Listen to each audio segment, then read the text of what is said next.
Hey, how's everyone doing there today? This is Undead Nightmare 24, back with a video.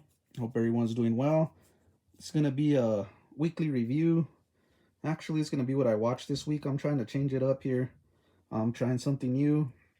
I have seen a lot of YouTubers do this where they will pretty much show what they watched for the week and talk about it. So I'm going to be trying this in my video. I know I usually just review one film, but this is going to be 5 films that I'll review what I watched this week. I usually watch like at least one film a day when I have time. Sometimes I won't watch one if I'm busy, or sometimes I'll watch 3 to 4 films if I'm just at home watching movies. So the number of movies could change, but I'm gonna start trying this and just doing like a what I watched week video and giving a quick thought and review on these films.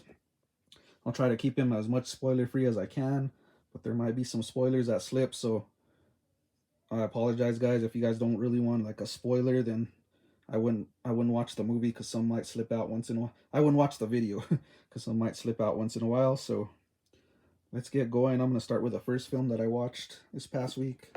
It's a Vinegar Syndrome edition. It is Satan's Blood. This is a 1978 film. It's by Carlos Puerto.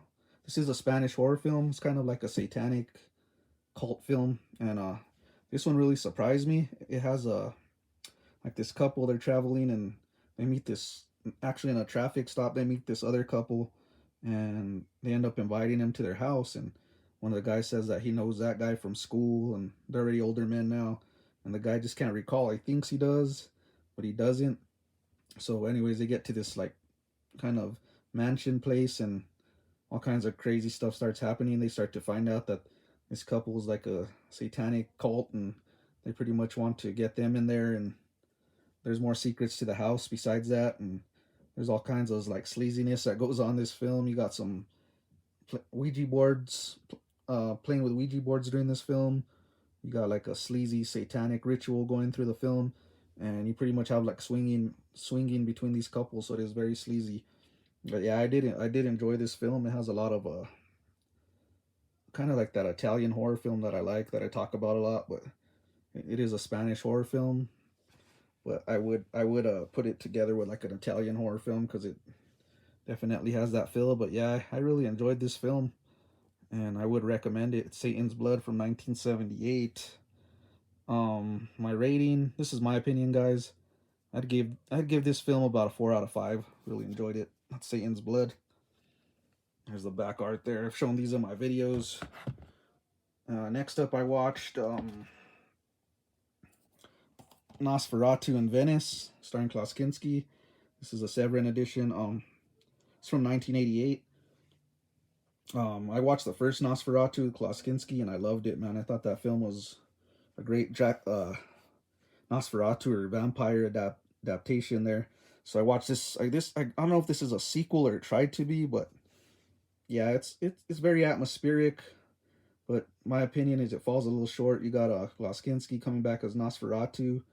They pretty much do like a séance in this mansion he pretty much stalks. That's where he finds his victims since back in the old days, and they kind of resurrect him out of his coffin again, and he's destined for this pretty much virgin girl to get. But on the way, he's just, he's hungry. He's taken out.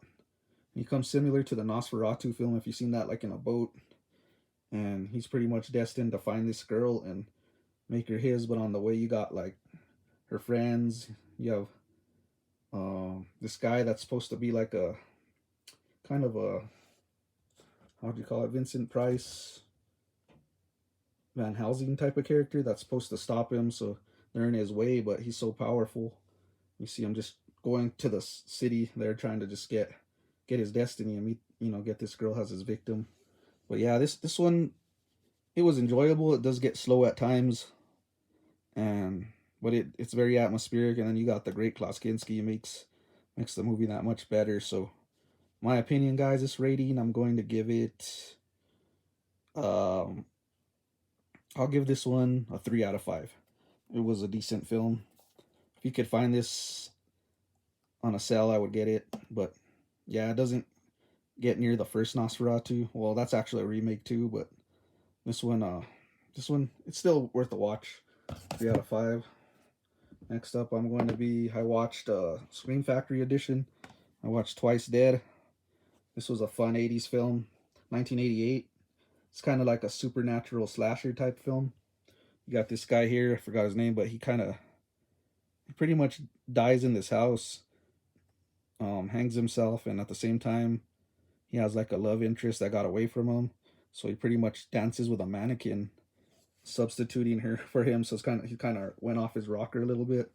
So he pretty much like ends up stabbing a mannequin and then killing himself. And we fast forward years later, these thugs gangs took over the house. They hang out there, and then you got this family moving in to this house, and they're right away harassed by these gangs and thugs, and they don't want to give up the house. That's their hangout spot. But this family bought the house, and they move in, and they start to experience strange supernatural things as a spirit's still in there. And you got a father, sister, brother, and yeah, I think the mom's there. Yeah, she's pretty much getting harassed by this gang, and at the same time they're dealing with a supernatural presence. This has a great 80s soundtrack and feel to it. Um, During this film, it really almost fell off for me. There was a way it went that I was not too thrilled of. It's kind of like I'd compare it to April Fool's Day, that kind of thing. But then it redeemed himself.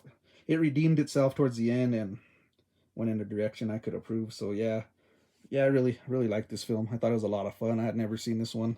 It's from 1988, Twice Dead. I'm gonna give this one 4 out of 5. I would recommend this film if you're into that 80s cheese. This is it at its finest, guys. Okay, next up I got a Severin film I watched, 4K. We got Perdita Durango, or it's AKA Dance with the Devil. This ain't horror, but it's like kind of like a Bonnie and Clyde type film.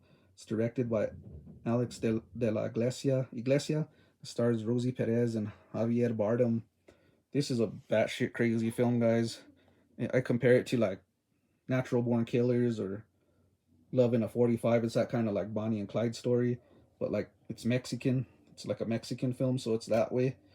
You just have this couple played by Rosie Perez and Javier Bardem. They meet up at the border and pretty much end up going on this like drug dealing, killing spree. They're just murdering and on a sleaze fest as well. It's very sleazy, this film, and they're like the Bonnie and Clyde or Natural Born Killers type of couple, and they're pretty much come from a bad background there. And you got, like I said, Rosie Perez in that character. She's pretty much brutal. She likes to kill. She has an obsession with killing.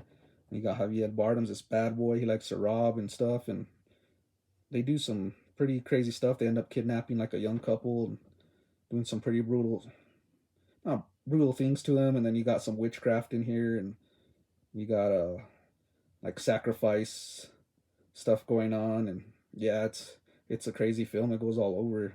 But you got some nice gore and kills in this, as well as a sleazy story to it. And Javier Bardem from No Country for Old Men, he does a great acting performance in this film. I just love the acting he did in this. He goes batshit crazy in this film. Like I said, this film ain't for everyone because it's crazy, man. It's like just a crazy type of film. But if you like I said, I can't speak here. Natural Born Killers or Love in a 45, you'll enjoy this one. It's a pretty fun film, pretty brutal. That's Perdita Durango or Dance with the Devil. And now, what I'm gonna do towards this last part of the video, I'll do this now. I'm gonna have my hidden gem for last. So this is the hidden gem out of the stack, and pretty much the one oh, sorry guys, let me rate this film. I apologize. I'm gonna give this one a 4 out of 5. Really liked it. It's got similar to Alejandro Jodorowsky too. It's like that craziness in the film. So now we're gonna go with the hidden gem of the bunch, and it's also gonna be from Severin, and it's from the same director, Alex de la Iglesia. Now this is a Spanish horror film too, from the same director. And this was a surprise to me, man. This is like a horror comedy, and it's pretty much basically about this priest.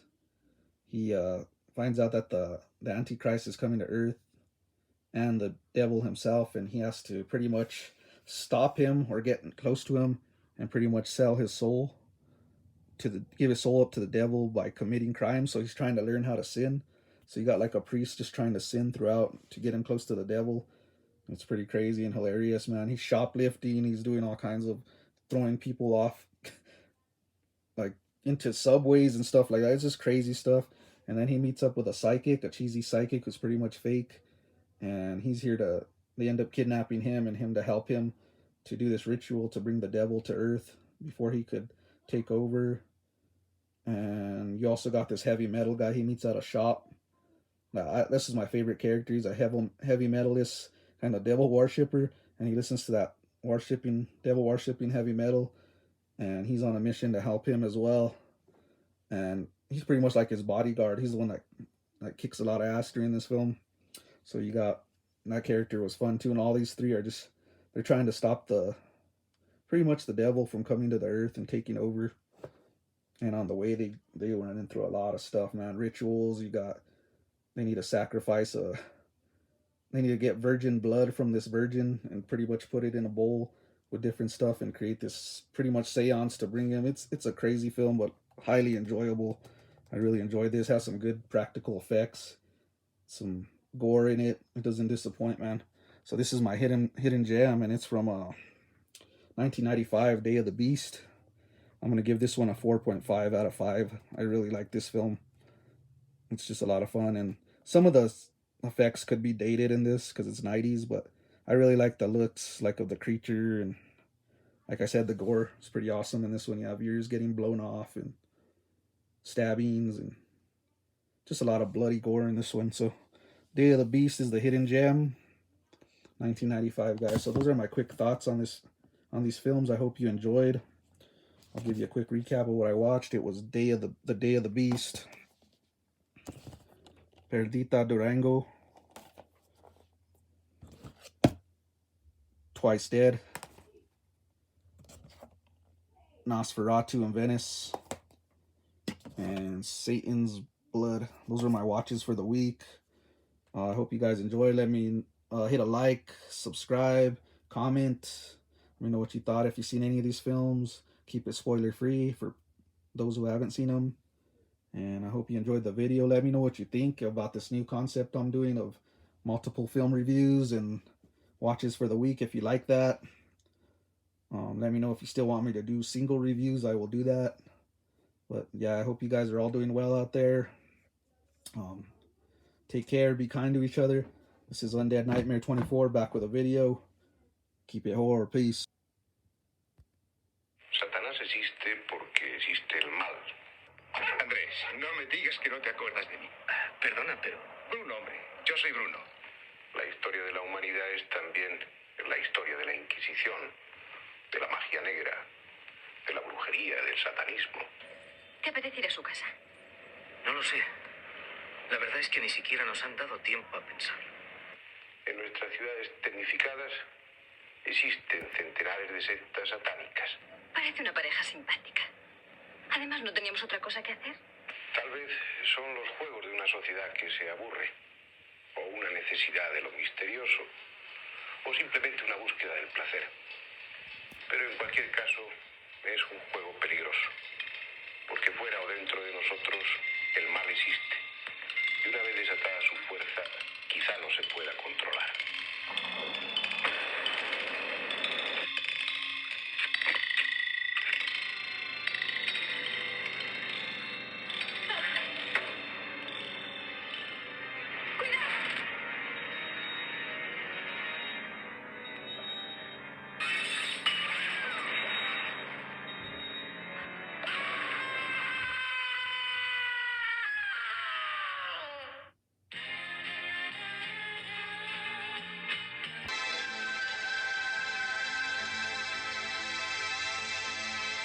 Nosferatu, Fürst der Hölle, gib dich uns zu erkennen!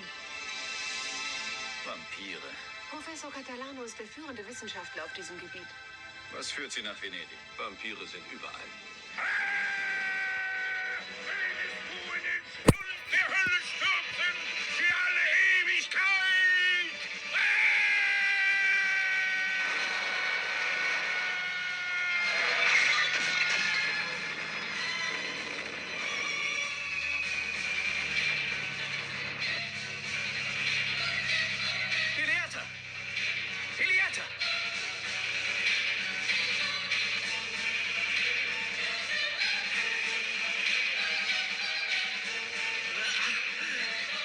Satan!